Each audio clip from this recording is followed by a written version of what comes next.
মাননীয় প্রধানমন্ত্রীর কাছে জানতে চাচ্ছি যে ফুলবাড়িয়ায় এরকম একটি শিল্পাঞ্চল, কৃষিভিত্তিক শিল্পাঞ্চল প্রতিষ্ঠা করা হবে কিনা।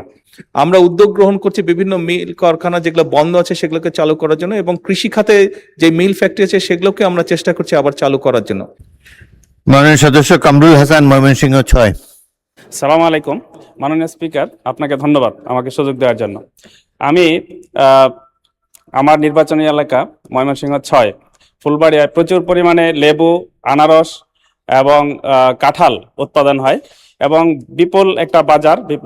বিশাল একটা বাজার সেখানে।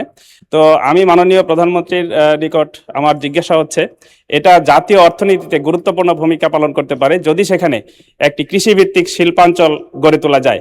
আমি মাননীয় স্পিকার আপনার মাধ্যমে মাননীয় প্রধানমন্ত্রীর কাছে জানতে চাচ্ছি যে ফুলবাড়িয়ায় এরকম একটি শিল্পাঞ্চল, কৃষিভিত্তিক শিল্পাঞ্চল প্রতিষ্ঠা করা হবে কিনা। ধন্যবাদ মাননীয় স্পিকার। মাননীয় প্রধানমন্ত্রী। ধন্যবাদ মাননীয় স্পিকার। মাননীয় সংসদে আপনাকে ধন্যবাদ আপনার এই প্রশ্নটির জন্য। আপনার ওখানে আপনি যে বলেছেন আনারস, আপনার নিশ্চয়ই খেয়াল আছে বেশ ক বছর আগে একটি আনারসের ইন্ডাস্ট্রি করা হয়েছিল ওখানে, জানেন বোধহয় আপনি, বাট বিভিন্ন কারণে সেটি সাপোর্ট না পাওয়ার কারণে বন্ধ হয়ে গিয়েছে। আমরা উদ্যোগ গ্রহণ করছি বিভিন্ন মিল কারখানা যেগুলো বন্ধ আছে সেগুলোকে চালু করার জন্য, এবং কৃষি খাতে যে মিল ফ্যাক্টরি আছে সেগুলোকে আমরা চেষ্টা করছি আবার চালু করার জন্য। এটি গেল একটি।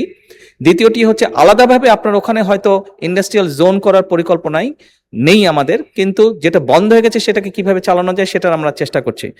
আপনি নিশ্চয়ই খেয়াল করেছেন এই কিছুদিন আগে আমি যে চীন সফরে গিয়েছিলাম, সেই চীন সফরে আমরা একটি তাদের সাথে চুক্তি স্বাক্ষর করেছি। আমাদের দেশে যে কাঁঠাল, এটি অত্যন্ত পপুলার।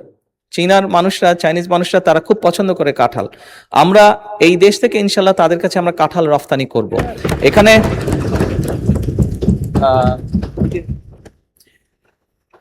আরেকটি কথা মাননীয় স্পিকার আমি প্রসঙ্গক্রমে বলি। এখানে চীনের যাবার আগে আমি মালয়েশিয়াতে গিয়েছিলাম এবং মালয়েশিয়ান প্রধানমন্ত্রী জনাব আনোয়ার ইব্রাহিম কথা প্রসঙ্গে আমাকে জানিয়েছেন ওনাদের ওখানে একটি ফল হয় দুরিয়ান, দেখতে অনেকটা কাঁঠালের মতন, কাঁঠালের কাজিন।